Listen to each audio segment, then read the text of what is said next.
সবাইকে নমস্কার জানিয়ে বলছি, প্লিজ দয়া করে কেউ কাউন্টিং এজেন্টরা এবং প্রার্থী ক্যান্ডিডেটরা তারা ভোটিং এলাকা ছেড়ে আসবেন না। স্ট্রং রুমে যেখানে কাউন্টিং হচ্ছে, মানে সেন্টারে, সেখান ছেড়ে কেউ আসবেন না।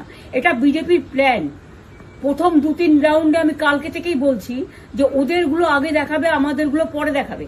এবং অনেক জায়গায় 2-3 রাউন্ড কাউন্টিং করার পরে প্রায় 100টা জায়গায় কাউন্টিং বন্ধ করে রেখে দিয়েছে। এবং কল্যাণীতে ধরা পড়েছে 7টা মেশিন, যেখানে কোনো মিল নেই। এটা টোটাল ফোর্সফুলি সেন্ট্রাল ফোর্সকে দিয়ে চারিদিকে তৃণমূল কংগ্রেসের উপর অত্যাচার করছে, অফিস ভাঙছে, জোর করে দখল করছে। এসআইআর নামে আপনারা দেখেছেন ভোট লুট করেছে যাতে যে সিটগুলো জিততে পারে। কিন্তু এখনো এমন 70টা সিট আছে, 100টা সিট আছে যেগুলো আমরা এগিয়ে আছি, সেগুলো বলছে না। টোটালটাই মিথ্যে নিউজ খাওয়াচ্ছে। আগে ডিআইসিও এই খবরগুলো দিত, কিন্তু তাকে কালকে চেঞ্জ করে দেওয়া হয়েছে। টোটালটাই ইলেকশন কমিশন নিজের ইচ্ছে মতো খেলছে, এবং সাথে কেন্দ্রীয় বাহিনীকে নিয়ে।